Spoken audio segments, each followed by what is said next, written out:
Hello everyone and welcome back to Make Better Wedding Films, the show for new ideas for radical films about people in love. My name is Ben, I will be your host. Before we get into the show, we've got a few announcements. The first of which is to let you know that this show is sponsored by Musicbed.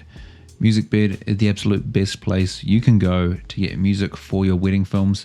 They have a huge selection of incredible music from real artists. There's no music, elevator music crap here. This is proper certified banger tracks for your wedding films. So if you guys want to try out Musicbed for a month for free, you can use our promo code MBWF to sign up for their wedding filmmaker subscription and get your first month free. Plus, it lets them know that we sent you, which is great for the show. Now, unfortunately, we have a bit of a shorter show for you guys this week because we did actually have quite a severe loss of connection during my call with Hunter, and we lost about half of our conversation, which is really disappointing. I've decided to still air the parts of the conversation that we do have, so I think Hunter gives some really awesome and valuable insights for you guys that you'll really enjoy. We'll make sure to get Hunter back on the show in the near future, as he's got so much more to share with you guys than what's just in this episode. So that said, hope you guys enjoy. Each of us as filmmakers comes to the table with a different set of skills, some coming more naturally to us than others, and today's guest is an example of how people skills and the ability to read a room are as important as knowing the ins and outs of your camera. Hunter describes himself as an extrovert, which is not a label I would assign to myself, so it was great to learn how he approaches a wedding day, using the skills most natural to him to ensure that his couples get the best experience possible. My name is Ben, and this is Make Better Wedding Films.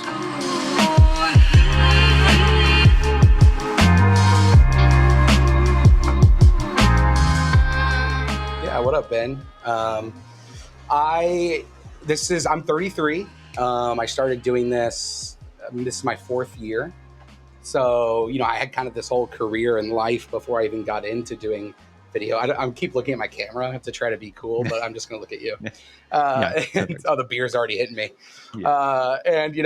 So I spent like my whole life, like a career, never thinking I was artistic, even though now that makes me throw up in my mouth to say that, but never to thinking I was artistic or creative or anything like that. Like I was a youth pastor for 6 or 7 years, went to school for religion, philosophy, and then basically got out of school, got married real young, went to Vegas, planted a church, did that for a couple of years, and then took like a bigger church job up in Chicago area in the United States of America, for all the international listeners.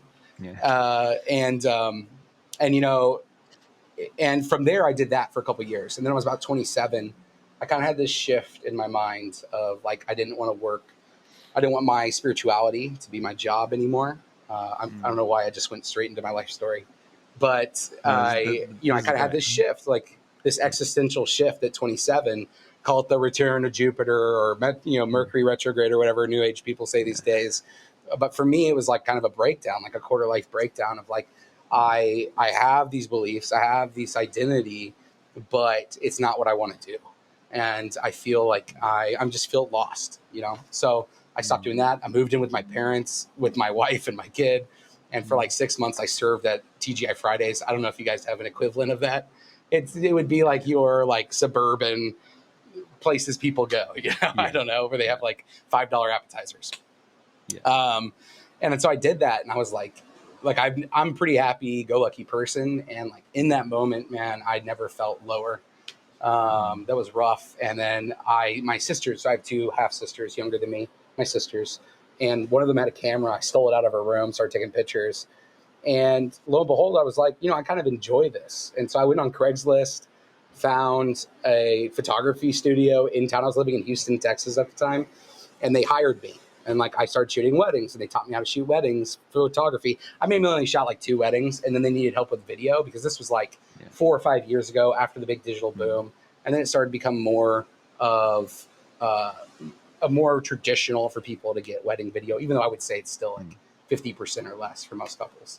So I started doing that. And then my wife, Carissa, was basically like, hey, I've been really into Pilates. So she owns a Pilates studio. And she's like, I want to move back to Chicago. She's originally from the Midwest. I was like, okay, like, she followed me, we got married, followed me to Vegas, followed me to Chicago, back to Texas and with my parents. We have like a 2 or 3 year old, excuse me. And, at that moment, I had no direction other than I was doing this photo video thing on the side, learning. And I was like, whatever you want to do, like, I'll do it, like I'll follow you. And so we moved up to Chicago.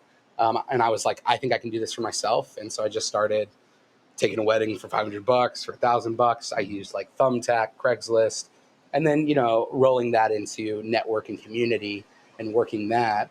And then to where I am today, which is, I make a living plus some filming weddings, and can live wherever I want and work wherever I want, not to be I'm insecure. So when I talk about myself like that, it sounds egotistical, but that's what I do. And it's really cool. And, so that's kind of like where I got to where I am now. Does that answer your question? Yeah, no, that's amazing. And I can see the sort of identity crisis sort of there, and there being that gap between, like, obviously your life as youth pastor to where you are now. Um, when you did find the camera, was it an immediate like aha moment of like, I've found my next thing, or was it just something that kind of grew? I think about this a lot, and this is going to sound terrible. Here's the thing: I knew I was going to do this interview, and if my clients ever listen to this, they would be appalled. Like, the reality is, like, I don't really enjoy taking photos. I don't really enjoy doing video. To me, like, what drives my life, and I think this is an important point though for anybody figuring out what they want to do with their lives. What drives me is like affirmation, people. I love people. Like, my dream job would be to travel the world and meet people at bars. If I could get paid to do that, like, I would do that. And honestly, I get pretty dang close being paid to do that. And so for me, it was like, I have a skill, which I think is reading a room, talking to people, socializing. And the photo video was something that kind of fell into my lap. And I learned about aesthetic, and I learned about eye, and I had a little bit of a knack for it, but I learned a lot of that. And then it's like, whoa, like, I can turn this into a job, filming weddings, and do all these things that I love. And because I love people, like, it helps me not be burnt out, and it helps me be able to push forward and to be excited about what's to come. And that's kind of like my thing. Like, I'm not a tech geek. Like, when you told me I had to hook up my camera for this, I instantly started sweating. And like, and I figured it out because I've done one live stream in my life. And but like, that's like, I have a very particular way that I shoot weddings, and it's because that's what I find success with. But to try anything else is like daunting to me. It doesn't bring me joy. What brings me joy is like meeting people, awesome experiences, having fun, capturing it, and then creating something that makes people happy and be like, whoa, like, that's amazing. So like, yeah, that's like, I'm here in Hawaii. I haven't taken a pro photo or video yet, and nor do I intend to until I start shooting B-roll for my wedding. Like, it's just not, it's not something that's not the part that drives me. Yeah. Well, I find that really interesting because there's something about your work that comes through, and I think it's because the fact that you are more about the people than the act of filming. Because whenever I've talked to people, the videographers who put the people first and the kind of like the craft second are the ones who always have that nuance, that something special going on with their work. So yeah, I find it really interesting that that's, I guess, your approach. And my next question, I would love to know, I guess, like, just your general like philosophy on the day of how you're shooting, how are you balancing your personality and the kind of the strength that has in your relationship with the couple, and then balancing that with making sure you're getting everything on the day, you're giving the photographer their room, all that kind of stuff. Like, what's your approach to filming a wedding? Yeah, I think to me, that's probably the most important thing. Like, I think the hardest weddings for me to shoot are weddings where I don't get to meet the couple or have a relationship with the couple before the wedding day, and which doesn't happen as much anymore. and unless I'm getting like those high-end planner weddings, or it's when the couple is just kind of awkward and like it's not their fault, but it's really hard to jive with and push people into doing something that you want, or to even feel good about what you're doing when you feel like the couple's just not jiving.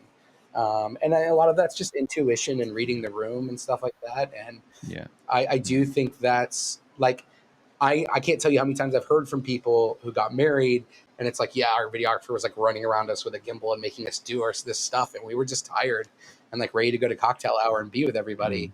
And it's like, that's the experience that couple has of you, videographer. And like, that's not good.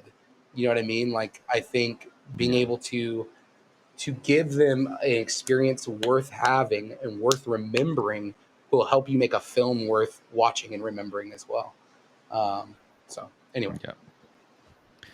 Yeah, that's great advice. I would love to, I guess, put you on the spot and like if a videographer would want to, I guess, like flex that muscle of intuition and people skills and stuff, would you have any advice around that, around like working on, giving your couples a better experience like that?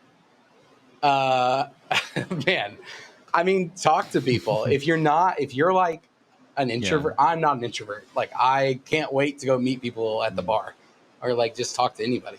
I'm annoying that way. But you know what I mean? Like, if you're an introvert, like you got my wife, on the other hand, is the opposite. And so like she has a service business, a service industry business, and she has literally flexed that muscle of being social, of doing stories, of doing all these things that are so uncomfortable for her in order to grow her business. And I think just like anything, man, it's repetition, it's trying, it's not being afraid to fail. Like, it's not being like, I have a 7-year-old and he's at the pool this morning and he's kind of awkward and he's demanding and likes to order kids around. And I cringe watching him play with other kids. And I want to tell him and teach him how to play with other kids. But I realized that like he has to learn that on his own. You know what I mean? And I think a lot of that is it's repetition. It's just like going to the gym and like lifting the weight. You know what I mean? Like, you just got to keep trying. I think a great way, a great applicable way to make an instant win is before you get to the wedding day, whether it's the DJ, whether it's the photographer, whether it's the planner, reach out to them and start a relationship with them before the wedding day. And I'm sure a lot of people already do that, whether you're just sliding into their DMs saying, oh my God, your work's so good, can't wait to work with you, when you haven't even looked at their stuff. I'm kidding. But you know what I mean? Like, whether it's that or it's like, hey, let's grab a drink, let's grab a cocktail, let's grab a coffee. Um, then you go into the wedding day and you already have a friend. You already have someone to help you feel comfortable. Someone to, like, when there's downtime, you're like shouldering up with them and like talking shit or just like talking about the day, having a good time, having inside jokes. Like, having someone on your team that wasn't initially there will just make the day easier and help it flow even more. Like, I think that's a great way to help yourself feel like you're more a part of this thing. And then, of course, like, I can't imagine going into wedding days having no rapport with a couple. It's happened and it still happens. But like, I do whatever I can to at least have a phone call with the couple, something to like read them, to get their vibe, to get what they're into, to know what I can joke around about, to know what I can't. And just doing that, it makes us feel like we're a little bit closer acquaintance than we once were. And then, so I don't know if that's like really great. Like, go out, do this, it'll work. Most things aren't like that. But I think repetition, just trying to reach out and make friends with people. Like, people want friends. People want cool conversations. Do what you can. The last thing I'm going to say on all that, though, and I'm going to sound like an asshole, is like, sometimes, like, this is a service industry. Yes, you're making art, you're making a thing, and you can be an asshole photographer, videographer, be really freaking good and still get business and be successful. But if you're not willing to put in the social work, like, I think you're missing out on a huge, huge part of your business. So you need to be able to be self-aware and kind of read yourself and know where your weaknesses are as well. So. Yeah. No, that's very good points, and because like I'm I am an introvert. I am. This is like that part of this business is not natural for me, and like it has felt like a muscle I've had to flex, and I've been aware of it being a weakness in my offerings. You know, for this part of my business, I came at it from a very aesthetic and like inward like place, and did like spent years filming weddings, like hardly saying anything on the day and relying on like the photographer to do all the directing and being very much in the shadows. And I'm just now in this journey of like forcing myself to kind of like go to the gym, and in the sense of flexing that more sort of service industry part of what I do, learning to uh, connect and show my personality on the day and connect with couples in that way. Because like on a one-to-one basis, I'm good, but then it's on like the day itself when there's people everywhere and things happening. My default is to just hide, and so I've got to sort of force myself forward, which I'm sure is the same for a lot And of there's nothing people. wrong with that. There are There's nothing yeah, absolutely wrong no, with that, you know? it's just characteristics. Like you characterize yourself as not an introvert, as more of an extrovert, and that's a natural way that you interact. And we've all just got to realize our own strengths and then work on those things that we struggle with. Yeah. For um real. I Yeah, for real. Well, you mentioned it briefly before around like your aesthetics on how you view light and everything on the day, but I'd love to sort of do a 90-degree turn straight back to kind of continuing that conversation around some of your recent work I've seen online. That's You've done like a lot of urban weddings, and I've like traditionally found urban environments for weddings quite tricky to get like a clean aesthetic from. So could you speak a little bit to like, I guess, just how you go about like shooting in urban environments, how you get your really like clean, minimal color palettes, how you look at light like in those kinds of spaces, because your work does have a really like clean, minimal aesthetic, and Thank you, man. how can we achieve something similar? I mean, it makes you really happy to hear because that's what I want, you know? Um, Mm, I think, I mm, think to shoot different in urban environments, this was, you gave me this mm, question and I wrote nothing down mm. because I didn't know an answer.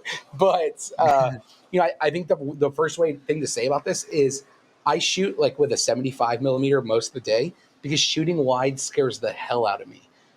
Because you can't I can easily compose what's in something tight. Then Mm, shooting wide, now it's like, I mean, this is pretty minimal, honestly. I nailed it. But like, if there was like red shit and flags, I don't know, like I mm, just can't control as much. So I think a great way to start is like shooting mm, tight in urban environments. And then I mm, think, and then you can work your way out. I'm getting better with shooting wide and trying to go more into it for like my portrait sessions and my lifestyle stuff. mm, I think the other thing is like, so I started my business in Chicago. I was kind of based in Chicago for about 3.5 years. And then with COVID, I ended up moving to Texas, but I'm not really based anywhere. I don't say I'm based in Texas. I don't say live anywhere. mm, I get weddings from everywhere. And so, but 30% of my business is still in Chicago because it's a beautiful freaking city and the wedding market's mm, incredible there. And so like in a place like that, what I'm looking for is I'm looking for depth. So like in a shot, so even if it's on a busy street and lots of cars, I'm looking for something really long behind them so that I can do a shallow depth of field, and then it feels kind of minimal as like all this noise kind of slows down and it's just them kind of like brought out in all of that. And then the other thing is like looking for white walls, looking for minimal walls and things to put them against. And then the last thing I'll say is about the light. Like I said earlier, if you backlight, if you silhouette in a city scene, if you have that kind of good light coming down, then use that to your advantage. Like use that to where you're like backlighting them and there's a city behind them, but they kind of stand out because they're almost being rim-lit or silhouetted in front of all the stuff. I think the other thing is like, don't be afraid of harsh light. And if there is harsh light, like you can't see any of this, so never mind.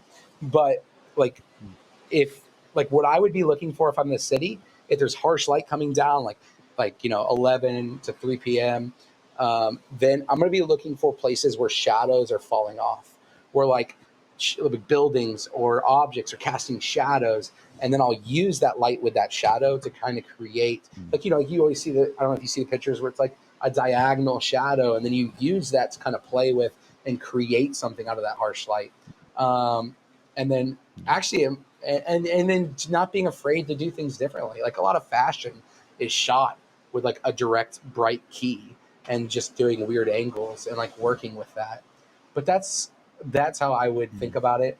I think starting out, get a tighter lens. If you shoot urban a lot, you want something to look different.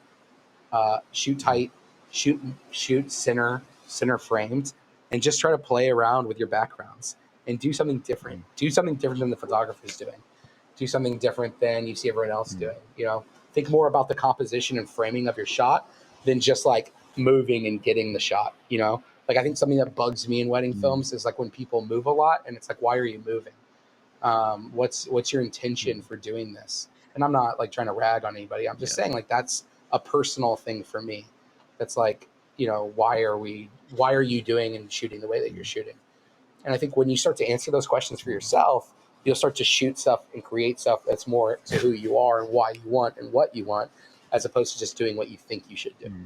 Does that make sense?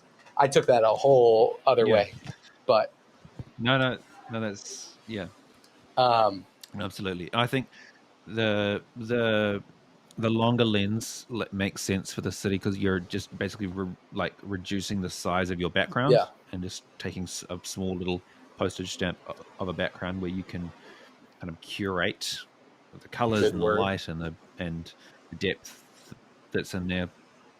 And then I think that playing with that direct light is a really good thing too, like finding the edge of the light. A photographer that I and friend of mine, Cy Moore, talks about finding the edge of the light and playing with the edge of the light. That's dope. What's his name? Cy exactly Moore? What you were just talking about. Yes, Cy Moore.